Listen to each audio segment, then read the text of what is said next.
start. Camera ready? Okay.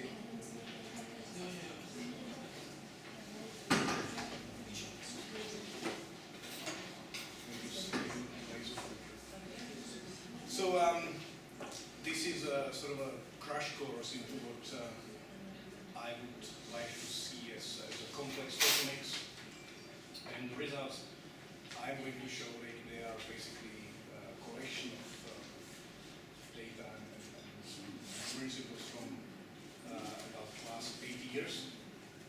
And basically, it's a result of collaboration between about 4 groups. It all started when I was postdoc in a group of Czechoslovakia.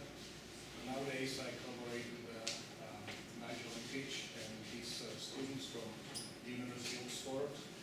I also have collaborations with Czechia through Professor Tomáš Čižmár, and also recently I started collaborating with Philipp from the Max Planck Institute of Science of Light in Germany, in Erlangen.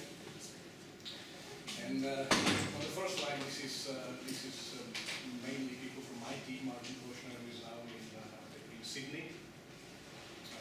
Ivo and Szeged are my current PhD students. Also my PhD students working very hard. Jonathan Milk is now a postdoc in Czechoslovakia, and Sebastian is PhD students in Oxford with nice advantage, and Jimmy is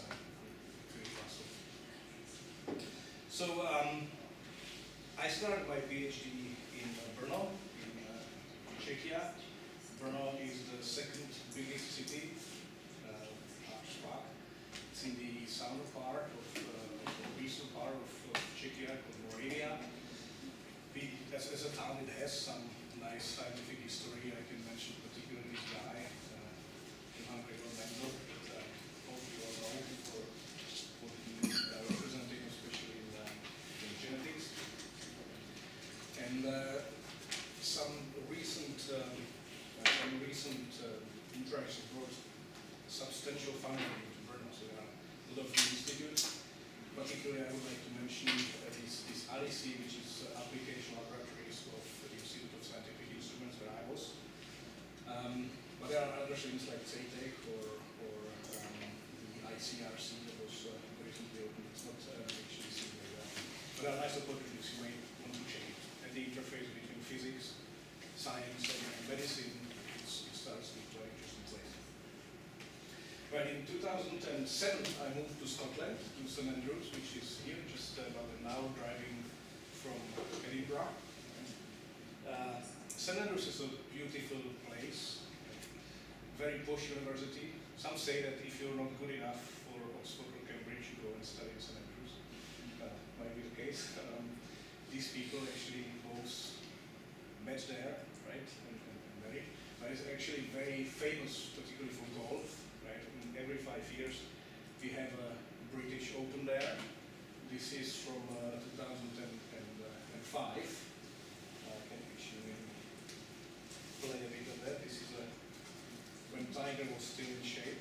He was not in very good shape last time, unfortunately. Pretty good, right? So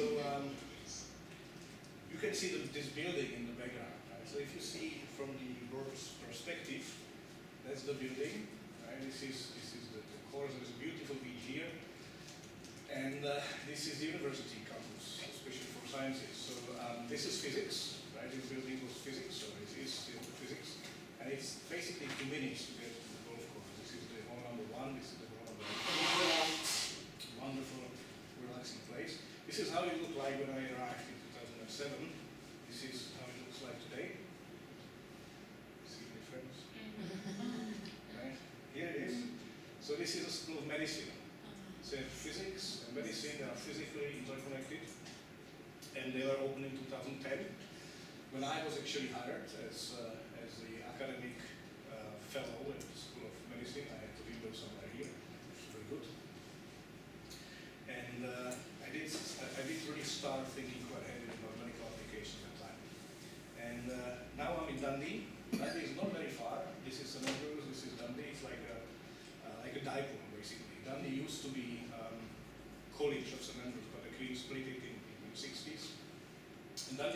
strong in life sciences particularly.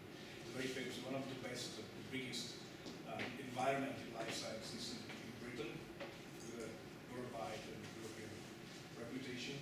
Physics is much more in Dundee than it is, for example, in St Andrews. But some very strong engineering happened in the past, right? The radar was invented in Dundee. Also, TFT displays, thin-film transistor displays that you have in your mobile phones, they also come from Dundee. But Dundee is very strong in IT, computer games, if you remember, well, you're not my generation, but things like Lamelis or Grand Theft Auto are all games that have been developed in Dundee. Yeah, GTF. Yeah. Really? Oh yeah. Yeah. Do you realize that if you actually do well in GTF, you're gonna get to play in San Andreas, which is very pushed out, right? Right, so complex photonics. Right? Up to quite recently, all optics was about carefully designing optical systems so they perform in a certain manner. So they amplify things, they can let you see things that are very, very far. And you carefully constructed these optical elements in order to give you the best performance. But more and more often, these days, we need to deal with media that look like this. They are unpredictable and they are apparently chaotic. If you send light in it, the light has very complicated pathways. It's very difficult to control everything, or even see inside. And not many people would like to see in a cube of sugar. Right? You can break it into pieces if you want to put it in a microscope. But there are media that you can't. Right? For example, the human brain. The human brain is currently the most complex organization of matter in the known universe. It's the most complex thing that we have. And not much is known about the brain. And people are aware of that, and there's a lot of funding in better understanding the brain. I'll explain why in a bit.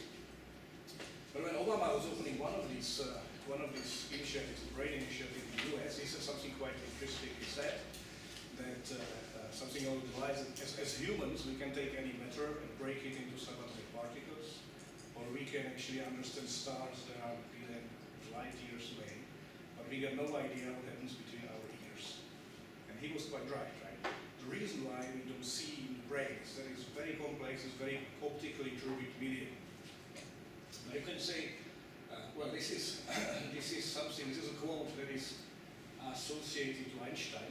I'm not actually 100% sure that it's correct. But what it says, well, Einstein was apparently a very messy person. He doesn't like cleaning and tidying up his desk. And he said, if a cluttered desk is a sign of a cluttered mind, of what then is an empty desk a sign? So you can think, okay, if, say, Einstein's brain is really, really complex, let's find someone with much cleaner desk, right? Someone like this guy, right? And the hope would be that the brain would be much less challenging, right? Or this guy, right? Also a very clean desk, right? But unfortunately, right, brain scattering mainly because of lipids, right? I think these heads will be full of lipids, right? So I'm not gonna help yourself too much, right? So why? Well, actually, yeah, this is a British pound, right? And you know, talking about stupid people, I think I need to encourage you to ask stupid questions. Very important for scientists not to be afraid of asking stupid questions. So that's a prize for one of you who would ask the most stupid question. Okay? Stop me anytime. Right? The most stupid question will be awarded by a British man that actually went through wonderful evolution recently, right? So just so why do we want to see the brain, right? I usually give these talks to quite nerdy or geeky audience, if you want. There's quite a lot of people from the medicine that have much more realistic ideas. These ideas are highly questionable, but the real motivation is when things go wrong. So we got not really a good idea what happens when Alzheimer's this is triggered. What is caused is it the amyloid plaque? Is the amyloid plaque a consequence or is it a cause? You can really not have much of an idea.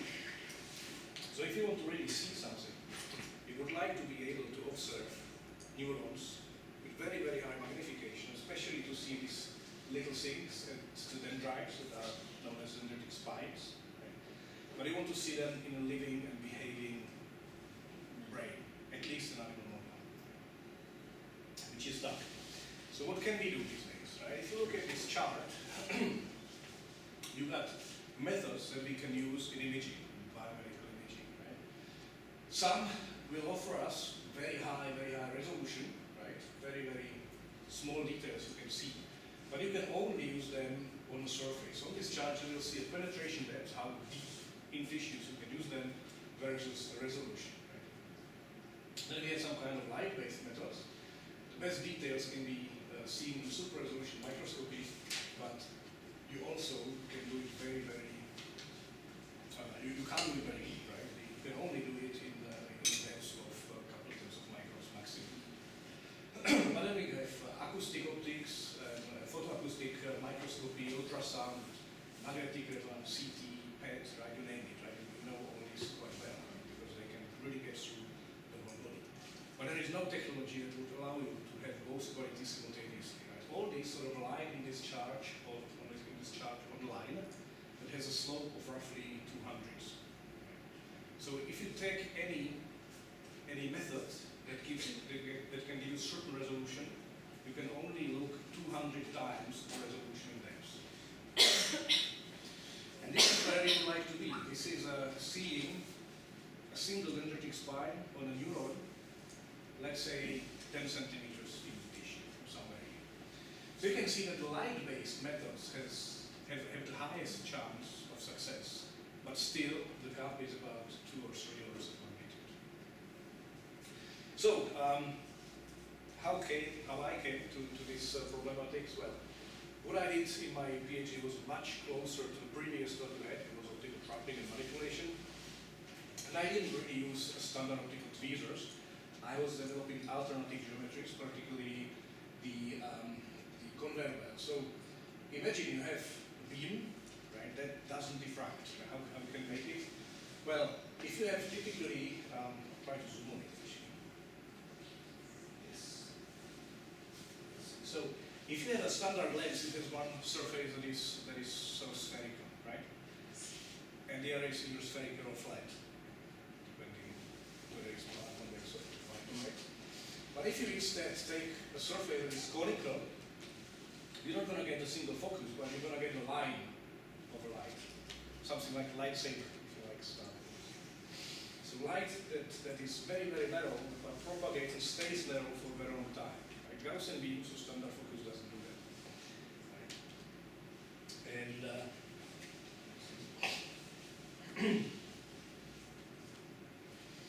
And such beams have been used before I actually jumped into it for like long distance guiding of particles or interference structure. The idea was, let's send two against each other, right? And then every time we send two radiations against each other, and as long as they are coherent, they will create a standing wave, right? And the standing wave has an intensity maxima and minima. So you can basically have a very, very large number of optical traps. Each of the maximum can work as individual trap. So you can think of it as a device that if you actually manipulate the phase of one of the optical paths, the whole structure would move together with objects that are confined. But you can see here, this object is moving very, very nicely with the structure, but these are kind of insensitive. They only move when another particle will push them. So how come that some particles are sensitive and some are insensitive? Well, size matters. Right? So if you get a very, very tiny particle, it would stay in one drop. Right? But as it grows and grows and grows, then two drops are starting to fight about the particle. Right? And it gets actually more light when it's oriented with the center in the intensity minimum. And as it grows again, it can jump back to the maximum because now three drops are involved, and so on and so on. Right? So as the particle grows, it will start jumping between maximum and minimum. Now notice that every time the particle is about to jump, the stiffness of the system is equal to 0. Right? So, and these specific sizes are completely insensitive to the presence of the standing wave structure. So you can use it for other things. For example, for sorting. So all you need to do is to basically tilt the whole structure, right? And then the radiation pressure of one beam will be slightly larger, and it will accelerate all the insensitive particles down the stream, as you can see here. So this is just sort of radiation pressure blowing the particle off. But then you can have the conveyor belt that sort of moves the particles upstream, right? Because they are sensitive to the structure of the standing wave. So you can get a very nice sorting. And with enhanced version of this scheme, we managed to sort particles differing just by 60 nanometers in radius. Now, when I moved to St. Andrews, I still stayed with Bessel beams. I really like Bessel beams. They come and go all the time. And the first task I got was to try to create a holographic device using the spatial light modulators that were just introduced in the previous talk, for manipulating the Bessel beams, which at that time apparently nobody knew how to do. And it was actually quite simple. So you can see the Bessel beam. The lightsaber is just this core, but it's always surrounded by a number of rings that unfortunately contain about the same power as the central core. But you can basically just point and click and relocate your Bessel beam anywhere you want. And the reason why we've done it is mainly because of a technique known as optical transfection or photoporation, where you want to create small openings in cell membranes, so some extra genetic material can actually go inside, right? And then you can modify the functionality of the cells, just like if you use, for example, electrophoresis or gene graphics, or the other method that allow you to do some kind of transfection. This one is optical, very sterile, very sensitive. The problem of using a standard beam is that if you focus beam, right, like a Gaussian beam, to a small point, it spreads, and it only stays confined on a very small distance. But if you use a Bessel beam, it's a winning situation. It's like a lightsaber, right? You just point and shoot, and you don't need to really worry about where the membrane is. So it's much safer. Right? Now, the whole time I was working with Bessel beams, there was something that was bothering me. Right? There's a problem that your Bessel beam can never be good if you use axicons. Right? Even if you had a perfect axicon, even if you had a perfect axicon, right, the beam would, just behind the axicon, start growing its intensity and then falling down. But perfect axicon can't be made, especially because of the tip. Right? The tip is conical, so there's like a singularity in the slope. So they are always oblate. Right? And because they are oblate, the very tip actually acts like a lens rather than an axicon. Right? So there is a spherical wave that propagates through the tip and that interferes with your structure, giving you this kind of very, very visible oscillations. So the beam can't really be considered as completely uniform field. And it doesn't matter that much in a situation like this photoporation, but it matters a lot when you start studying effects on the fundamental level, for example, optical binding or even the converters very much suffer with this imperfection. So I said, okay, let's do a Bessel beam that is perfect. Like let's take a Bessel beam that would start at zero, quickly raise and remain constant, uniform, and then fall. I don't know why, but well, you don't probably see there's a blue line. Right? The contrast is not very good. But you have to believe me. Basically, the beam is completely uniform in the whole region. Right? So the solution, the mathematical solution, was quite simple. Right? And then I actually tried to make it experimentally, and it took me about a year to do that. Because there were optical aberrations. The systems are not perfect. You can have some deviations from the performance of your optical system. And every time you study some kind of axial dependence of a beam, then aberrations matter a lot. Right? So, what are aberrations? Surprisingly low amount of people in glasses. I think only maybe 20–30%. No, actually, we got quite a bit. So, what are aberrations? You probably know very well. Aberrations actually, how many people do not know what are aberrations? Hands up. Okay, let's reverse it. How many people know what aberrations are? Hands up. Right, okay, some people who are not quite clear. Okay, so well, this is my daughter at the time when I actually started to study the aberrations, and she was diagnosed with very strong astigmatism. So she had to wear this eye patch in order to practice the other eye and bring it back. So the simplest form how to explain a child or a student of, say, topic not related to physics is Peppa Pig. I don't know whether you know Peppa Pig. Daddy Pig wears glasses. He needs to wear glasses to see clearly. When Daddy Pig wears his glasses, everything looks fine. But when Daddy Pig takes his glasses off, he can't see things clearly. Everything looks a bit soft and fuzzy. So it is very important that Daddy Pig knows where his glasses are.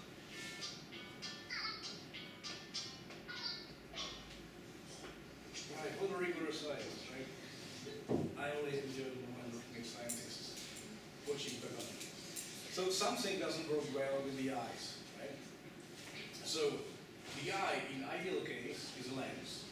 So it should take a plane wave and convert it to a spherical wave that then ends up as a diffraction limited point on your retina. Right? If something is wrong, if the wavefront is somehow curved because some irregularities in your cornea or lens, then you don't get a perfect point, but you get something that is, you know, a little different. That's not that nicely spatially confined. And the worse it gets, the lower is your ability to read. Right? So all these can be understood as aberrations on the side of your instrument, if you consider the eyes as your instrument. But sometimes, even with the best eyes or the best optimally corrected eyes, you don't get to see what you want to see because the aberrations might be on the other side of the object that you want to see. Right? So in here, this is a person behind the frosted glass. Right? You can maybe, based on the shape of the palm, you can say it's probably a lady. Right? But that's about it. Right? You can't get any more information. So the equivalence of such frosty glass has been identified in many disciplines in optics. The astronomers know about them for a very long time. So here, this is a star, as you would see it from the atmosphere. It's wonderfully blinking, right? If you are outside on a summer day, dating, it's beautiful, romantic, right? But for the astronomers, this is a real nightmare because it basically prohibits them to see anything before. Right? So that's why they've invented the first solution. The solution number one is very easy, right? The reason why it's blinking is that there is atmosphere. The atmosphere is turbid. When it gets heated, it starts blinking. And so you have to bypass the atmosphere, right? So the simple solution is that you take your instrument and you deliver it on the orbit beyond the atmosphere, and then you don't have any problems because the atmosphere is gone. But this solution can be pretty expensive, right? And you know, it turns out that you can do much better if you use ground-based telescope, which is solution number two. So you basically try to deal with that. You try to compensate for the aberrations using adaptive optics. So looking at here, what you see, this is a night shift, accelerated night shift on excuse me, ground-based telescope. This is a laser beam that interacts with a certain layer of the atmosphere, producing an equivalent of a star image. So that's usually called a guide star or beacon, if you want, on which you would optimize your optics by big deformable mirror, and then you implement it into the optical path where you completely cancel all the aberrations of the atmosphere. Pretty smart, and it can be done very, very fast. Now, in medicine and biology, we have equivalent problems, which I already outlined. These are tissues. Well, sorry for the contrast. That would be actually a very nice cross-section of a tissue with a lot of cells in it. So again, you can do the first solution. You can chop off the tissues, right? Put them on histology, stain that. You know.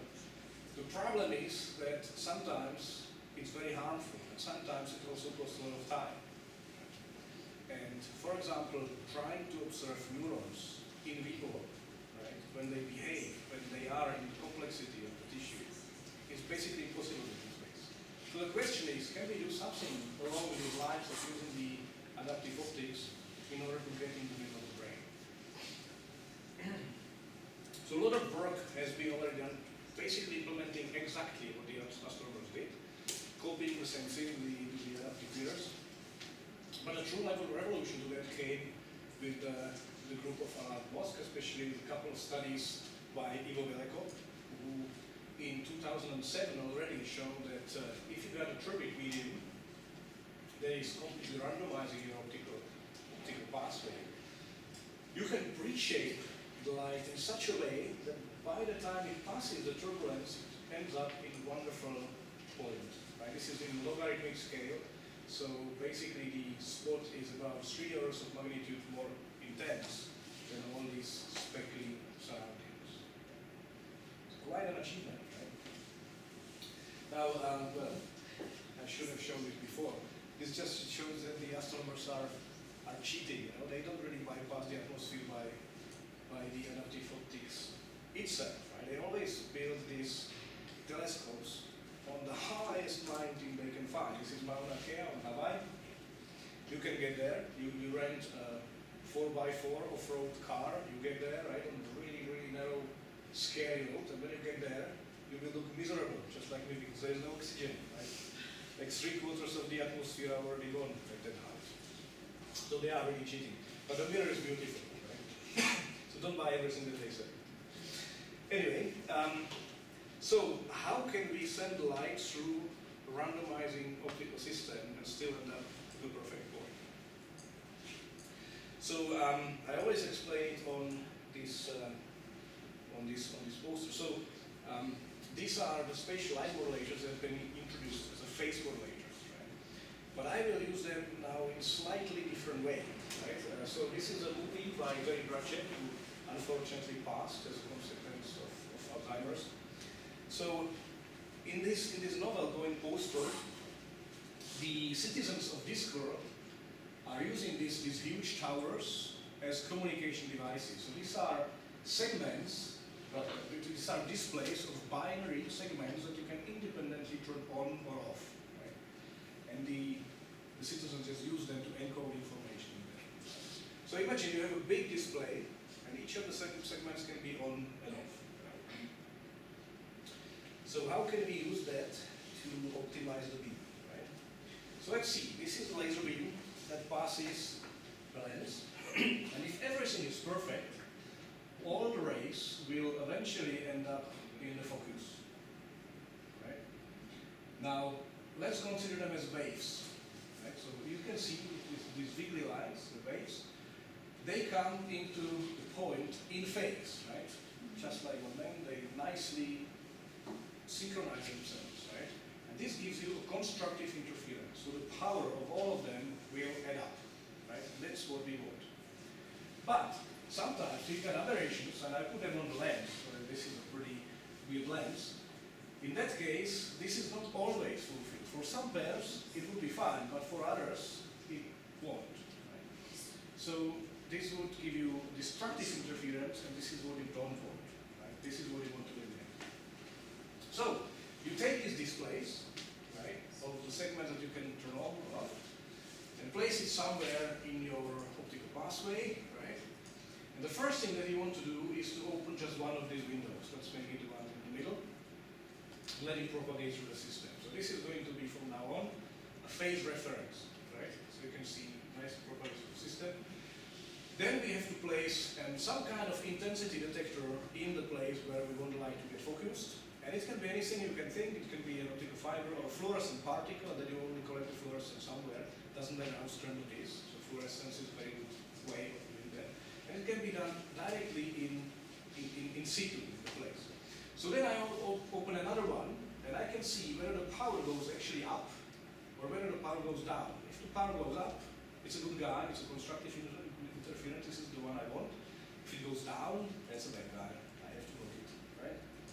So all you have to do is to do it with every single segment you have sequentially in the system. It can take some time if you got the slow modulators. But when you do that, you know exactly which are the good guys and which are the bad guys. So obviously, the simplest thing you can think of is let's just block the bad guys, right? So let's do that. Right?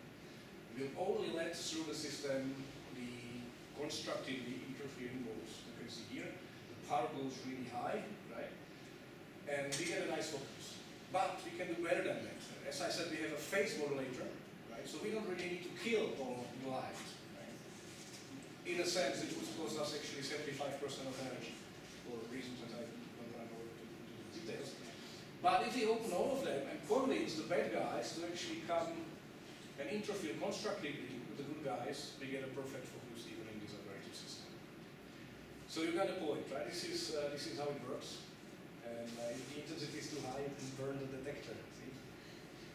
Right. Anyway, so this is here's going to be. Oops, what's happening? Yeah. So this was sort of a kindergarten explanation how it works. I'm going to show you how it really works now, right? Which is going to be slightly more complicated, but hopefully with this picture in mind, we should be able to get it. So here's some kind of plane where I have my laser beam. There's some kind of distribution of amplitude of the power intensity and the phase, right? So you've already seen a couple of images like that today, right? Images where you have sort of degrees of shade and you have a white color that suddenly changes into black color, right? This is because the surface, even though it's nice and smooth, whenever it crosses to pi, we take it down again and start again from zero, right? So that's why you see all these interconnecting lines in here. But even this is a wonderful smooth surface. It's just sort of wrapped into the interval of 2 pi, right? Now, you don't get to see that because it's somewhere in your system and you can't measure it. But what you can see is what will the beam look like when it reaches the plane, right? And you can see it's aberrating. So it's not a nice focus, it's something with aberrations. So what we are going to do, we are going to place a spatial light modulator in that particular plane and apply a grating. So this is what Paul already shown. This is the grating, and again you can see this blazed line. So we always go from 0 to 2 pi and back to 0, which in effect would tilt the whole plane wave as it intercorrects, as it unwraps, and give us a beam that is steered. As a result of the steered beam, the whole thing after the lens would move to what we call first order, right? So the grating will take me from the zeroth order, which is in the middle, to the first order in here. But I don't need to do it with all the parts of the SLMs at the same time. So now I will just virtually cut the SLM into these subdomains. And it will be equivalent to turning these modes on and off. So if I put a grating on, I will get the contribution in the first order, but if I leave it off, if I leave it black, it will stay in the zero order. Right? So you can see here, this is now my reference mode, and this small square came to this place in the focal plane. Right? Is it clear? It's a good time to ask a stupid question, right? Okay, so now this is the second mode, right, the tested mode, and you can see when they both arrive in this first order, they start interfering in the fringes because they came from slightly different directions. Now, in all situations, it's not just constructive and destructive. There can be many things between them. Right? So when I start playing with the phase of this mode, you can see that I'm playing with the phase by sliding the grating over that. Right? So now the phase started changes and the fringes are running across the point where I measure intensity. So I will see this sinusoidal function. Right? And this sinusoidal function tells me that if I apply for the mode B this phase, right, by sliding it, right, if I apply this phase, I'll get a constructive interference. So from this sinusoidal signal, I just find where is the maximum and remember the phase because I know this is the one that will give me constructive interference with reference. Simple, right? And then what I have to do it for all these modes sequentially. The other good thing is that I can actually, from this equation, not figure out only the phase, but also the amplitude. Because the stronger the mode is, the larger will be the amplitude of the oscillation. So with this, I can actually perfectly measure the profile of the beam with all these qualities, the phase and amplitude. So when I'm done, I can send it on my spatial light modulator, as you can see here. So very simple setup. Laser bounces on the spatial light modulator, and a single pixel in here on the CCD is used as a probe, as a detector.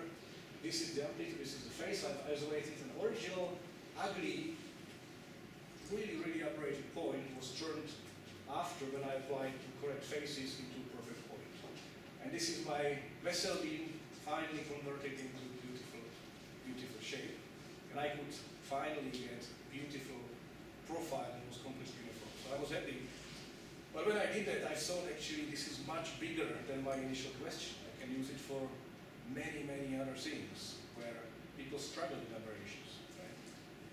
So let me skip through that. Obviously, it depends how many of these segments use. Right?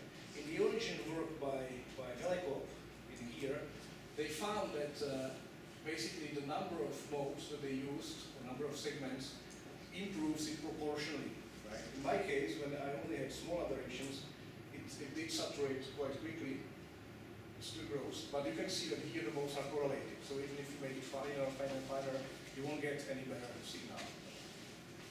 Right. And the application where I used this was actually optical trapping. So let's have a look. Right. This is the ugly spot as we see it originally somewhere here. You don't see it very well. But if I do this trick, I convert it into a perfect point. I do something else now. I will actually slide a horribly scattering tissue phantom. And what you see there is a speckle. Right? It's a speckle structure. But even here, I can choose a point and optimize the power in there. So you can see this point, which actually is about 3 orders of magnitude stronger than the average surrounding speckle there. Right? So no matter how strong the scattering medium is, you can always optimize and enhance the power. And I've used it for optical trapping. So I'm going to show you an experiment. I hope that you will be able to see well with the contrast. But what is going to happen is this, right? So the green light is the light that I pre-shaped in such a way that when it passes this turbid layer, it results in beautiful focus. In such high quality focus that it can confine a particle. But if I observe it from another side, you could tell me you are cheating, right? You are trapping it from the other side that we don't see. So in order to make a really conclusive experiment, I've put 2 more particles in. One that is on the bottom of the sample, and there is another one that is actually optically trapped with the imaging objective. Right? And it will be sort of a shape reference. So what's going to happen is that I'll start at the bottom and these 2 will be in focus, but then I move it up and these 2 will be in focus. And then I'm going to move it even further into this turbid layer. I will lose the particle, but I'll image what is there. And I'll go back. Right? So I'll collect the particle on the way down, hopefully, we'll see. And then we'll see. So in this way, it's sort of conclusive that I can't cheat. Right? If I trap it with this objective, everything will move. Right? So let's see. So here's the particle on the bottom, doing nothing. Somewhere here is the particle trapped through the turbid layer, and this is the particle that will be always in focus until I hit the turbid layer. Right? So what happens? So these are roughly in focus now, right? So now I'm starting to move, and these 2 are in focus, but this is out of focus already. So I'll keep moving up and up. This one is still in focus all the time. So now I'm approaching the turbid layer, it's quite deep. Okay, so I lost the particle, and you can see the tissue phantom here, highly scattered medium. When going down again, I managed to trap the particle here again. And hopefully, when I'm down at the middle, at the bottom of the sample, the particle will still be there. And indeed, here they are, right? So, you can sort of see that the potential of this correction of the light through highly scattered media is quite large. I just wanted to, I put 2 slides just because there were a couple of questions in the morning regarding the coherence. Right? I don't know who it was. But in this case, we saw a lot of speckle. Right? The speckle only appears because the light is very coherent. One way of thinking about this is that if you got thermal light, you have a lot of colors, but also the beam is spatially varying, right? So I always want to have a picture that is like a marathon runner, right? They have different colors, different rhythms, different speeds, well, in the medium they have. And you can't really tell all of them, like, you know, go this way or this way in the same rhythm, right? But a coherent light, the model is, this is like army, right? They go in a rhythm, but they are also spatially organized. So if you see the front line, right, the guys in the second line have to do absolutely exactly the same what the first guys do. Right? So for example, imagine that you send an army in the forest. Right? If they go like this way, right, the second guys will have to follow exactly the guys in front of them. So every time you will see the same thing behaving. And if you look sort of for longer term statistics, which is what we do with the CCD, you will see them randomly distributed somewhere when they accumulate. Right? But if you send in the forest the marathon runners, you wouldn't get that because they don't follow the guy in front of them, right? It's a very different case. Okay, you got a picture, right? So that's why you can only see the speckle in coherent case when all of these photons are nicely synchronized in time and space.